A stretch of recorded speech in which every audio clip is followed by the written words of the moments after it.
Guys, welcome back to my channel. Make sure to subscribe, hit that like button, and turn on post notifications so that you guys don't miss out on a video that I upload. Topic for the day. We're going to see what is adaptation, adaptation in terrestrial plants, and adaptation in aquatic plants. What is adaptation? Adaptation is defined as the process where an animal or a plant or an organism gradually adjusts to a new temperature, climate, environment or situation. Plants adapt to their environment gradually over the time as a result of change in gene expression. Most often, the change in genetic composition is a result of random mutations. Whenever this mutations creates a beneficial adaptation in the plant survives and passes on the adaptation to their offspring. Over time, this adaptation becomes more common in the plants of the area. Plants and animals living in a certain place survive because they have adaptations suitable to the conditions of that place. Organisms are adapted to their environment in a variety of ways. 1. In their structure. Structural adaptations of plants can include spines like those found on a cactus or rose. These spines protect the plant from predators as they are sharp and dangerous. Another structural adaptation in plants are large, wide leaves. Large leaves enable a plant to capture more sunlight for photosynthesis, increasing its rate of food production and therefore increasing its chance of survival. Example, large leaves of water lily. 2. In their locomotion or dispersal. Tropisms are the growth of plants towards sunlight. This movement allows them to respond to changes in their environment and have access to sunlight even in spite of environmental changes. Seeds are dispersed in many ways. Some seeds have hooks on them that allow them to attach to animal fur or clothes. Some seeds are able to float in water. Some seeds are light and have wings or thin hairs that allow them to be carried away by wind. Other seeds are eaten by animals and dispersed in areas away from the parent plant. In their means of defense and attack. Many plants have impenetrable barriers such as bark and waxy cuticles, or adaptations such as thorns and spines to protect them from herbivores. One example of adaptation seen in plants is the creation of poison for defense. The nightshade plant produces poison so that it is not consumed.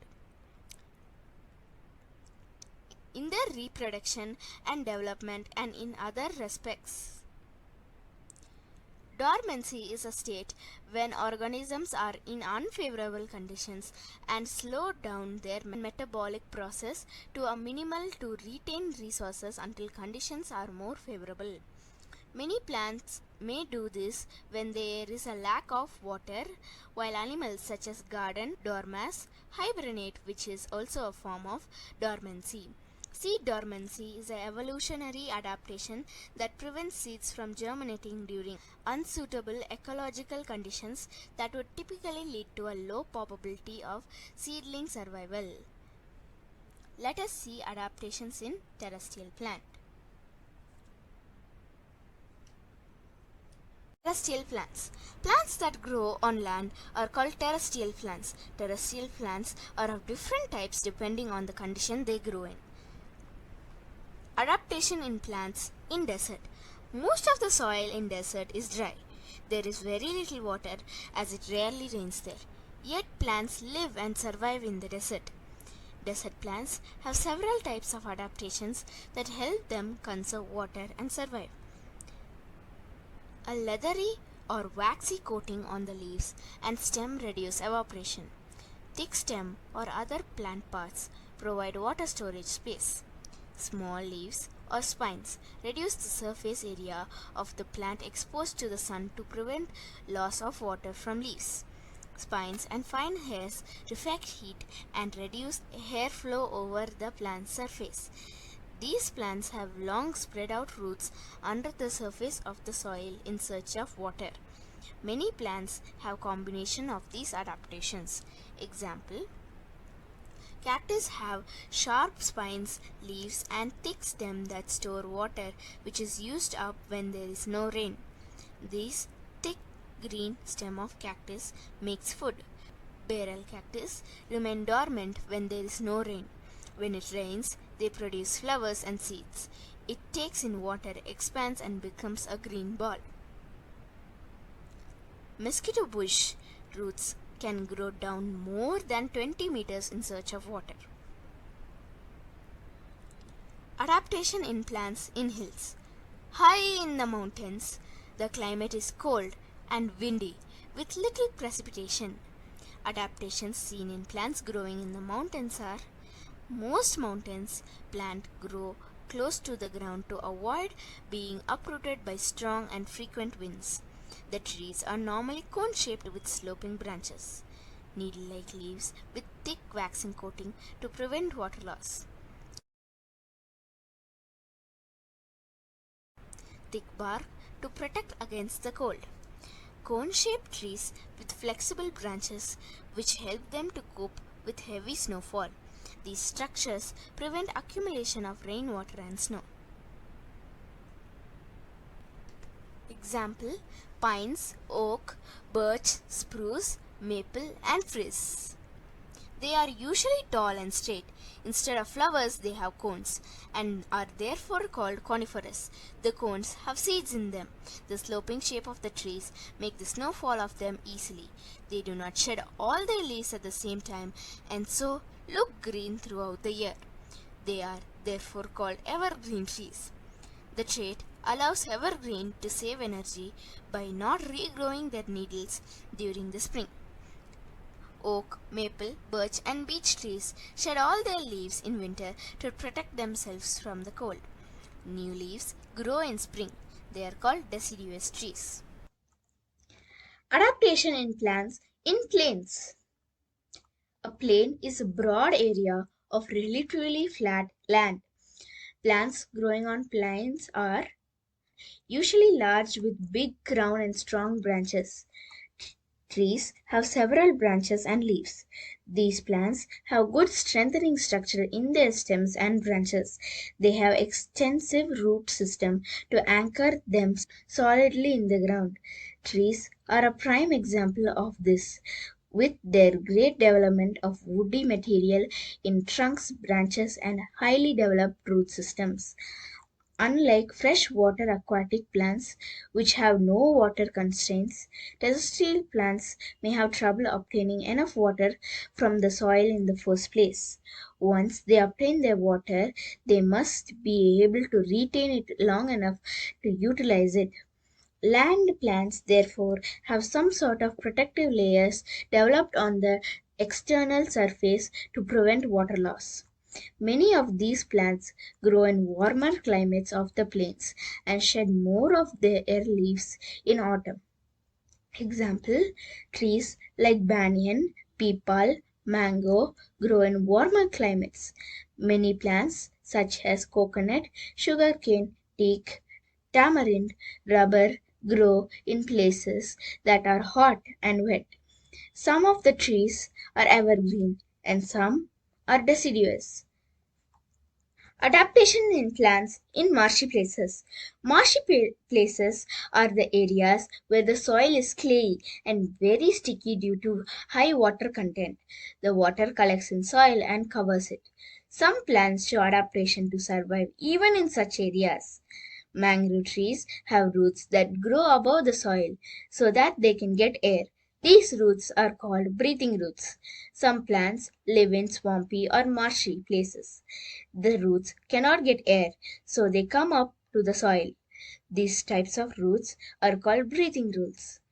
Plants like cattles have something called parenchyma in their leaves, stems, and roots.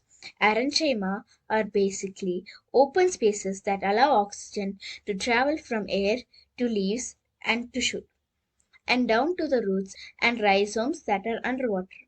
Marshy plants are categorized by luxuriant growth and often have large leaves. Close to the water's edge, there is no shortage for water for growth. Plants in this region can therefore afford to have large leaves since excessive loss of moisture from the foliage is not a problem. Nematophores, commonly called knees, that grow vertically out of the ground and water. Scientists believe that these knees help get air to roots that are underwater. They may also help stabilize the tree in very watery conditions. Example, bald cypress. Adaptation in aquatic plants. Plants that grow in water are called aquatic plants. There are three types of aquatic plants: floating plants, fixed plant, and underwater plants. Adaptation in floating plants. The plant floats on water freely is called floating aquatic plant. These plants are not attached to the surface. They float freely on water because they have air-filled cavities in leaves and stems. These cavities make them lighter and help them to float freely. Spongy tissues present in stems and leaves help the plant move the oxygen in air down to the roots. Example, duckweed, water lettuce, and water hyacinth. Adaptation in fixed plants. These plants have roots that fix the plant to the bottom of the lakes and ponds. They have plate-like leaves that helps them to float on the surface of water, and they get enough sunlight and air for photosynthesis. The stomata on the leaves are on the upper side. The stems are hollow and light. This helps the leaves to float. The stems are also flexible. They blend with the flow of water and make sure that the leaves with always above the water, whether the level of water rises or falls in the water body. Example, water lily and lotus. Adaptation in underwater plants. Plants such as hydrilla and tape grass live completely underwater. They are called submerged or underwater plants. Totally submerged plants are the true water plants or hydrophytes. Because they are truly aquatic, they have the greatest number of adaptations to life in water. The presence of little or no mechanical strengthening tissues in stems and leaves. They are normally supported by water all around them and so have no need of mechanical strengthening. All the body surface cells appear to be able to absorb water, nutrients, and dissolved gases directly from the surrounding plant. The plant absorbs the carbon dioxide given out by the animals living in the water. There are also no stomata on the leaves. Roots, which normally play a very important role in the absorption of nutrients and water from the substrate, are often also reduced, and their main function is anchorage. Many species have very specialized leaf shapes. The submerged leaves are often highly dissected or divided. This has the advantage of creating a very large surface area for absorption and photosynthesis. It also minimizes water resistance and hence potential damage to the leaves. Example, hydrilla, tape grass. That's it for this video. Make sure to subscribe, hit that like button, and turn on post notifications so that you guys never miss out on a video that I upload. And I'll see y'all next time. Goodbye.